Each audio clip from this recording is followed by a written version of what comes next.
थोड़ा इमेजिन करो, अगर अचानक दुनिया के समुद्र में ऑयल कैरिंग शिप्स रुक जाएं और सिर्फ 30 किलोमीटर वाइड स्ट्रेट पूरी ग्लोबल इकोनॉमी को हॉस्टेज बना ले, और इस सब के पीछे एक ऐसा प्लान हो जिसे कुछ लोग डेथ ट्रैप कह रहे हैं। कहानी शुरू होती है इस न्यूज से कि यूएसए एलिगेटली 5000 मरीन्स को ईरान के क्रूशियल ऑनेल हब खर्ग आइलैंड पर भेजने का प्लान कर रहा है। लेकिन यहाँ एक ट्विस्ट आता है जिसने पूरी बोर्ड को फ्लिप कर दिया। ईरान के एलाइज येमेन के हाउथी फाइटर्स ने अनाउंस किया कि अगर ईरान पर अटैक हुआ तो वर्ल्ड के सबसे इंपॉर्टेंट मैरीटाइम चोक पॉइंट्स में से एक बब एल मंदेब स्ट्रेट को कंप्लीटली ब्लॉक कर दिया जाएगा। और यही वो मोमेंट है जहां से असली गेम स्टार्ट होता है। यूएसए और सऊदी अरब को लगा कि उन्होंने सॉल्यूशन निकाल लिया है। उन्होंने ऑनाइल को गल्फ के बजाय रेड सी के पोर्ट यानबू की तरफ डाइवर्ट कर दिया। लेकिन प्रॉब्लम यह है कि यानबू से निकलने वाले हर शिप एशिया पहुंचने के लिए इसी नैरो रूट यानी बाब एल मंदेब स्ट्रेट से गुजारता है। और ये ही वो जगह है जहां हाउथी की स्ट्राइक कैपेबिलिटी प्रेजेंट है।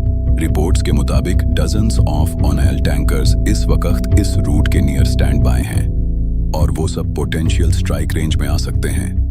ह्यूथी लीडर्स ने एक टर्म यूज की, आवर जीरो, यानी वो मोमेंट जब ओशन में वॉर का ट्रिगर पुल हो सकता है। उनके पास रिपोर्टेडली एडवांस्ड मिसाइल और ड्रोन सिस्टम्स हैं जिनकी रेंज 100 से थाउजेंड्स ऑफ किलोमीटर्स तक बताई जा रही है। पिछले कुछ सालों में रेड सी में कई नवल अटैक्स और थ्रेट्स के बाद वर्ल्ड की मेजर शिपिंग कंपनीज जैसे मैरसेक, हपाग-लॉयड और ACGM ने इस रूट से अपनी सर्विसेज सस्पेंड कर दी हैं। कुछ शिप्स अब केप ऑफ गुड होप के अराउंड लंबा डिटॉयर ले रहे हैं, जिससे ट्रैवल में डेज का एक्स्ट्रा टाइम और मिलियंस ऑफ डॉलर्स का एडिशनल फ्यूल कॉस्ट लग रहा है। अगर इस पूरी सिचुएशन को एक डोमिनो समझा जाए तो पिक्चर कुछ इस तरह बन जाती है। स्टेप 1, अगर ईरान पर डायरेक्ट अटैक होता है। स्टेप 2, तो बाब एल मंदेब स्ट्रेट ब्लॉक हो सकता है। स्टेप 3, जिसे रेड सी के oil supply routes completely disrupted हो जाते हैं। स्टेप 4, और इम्पैक्ट पूरी ग्लोबल ट्रेड और इकोनॉमी पर हो सकता है। अमाज की बात यह है, स्ट्रेट सिर्फ 30 किलोमीटर वाइड है, लेकिन इसके अराउंड चलने वाला geopolitical game thousands of kilometres तक एक्सपैंड हो सकता है।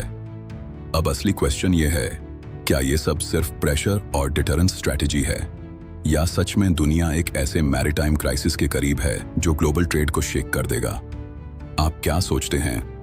अगर ये कॉन्फ्लिक्ट एस्केलेट हुआ तो वर्ल्ड इकोनॉमी पर क्या इम्पैक्ट होगा?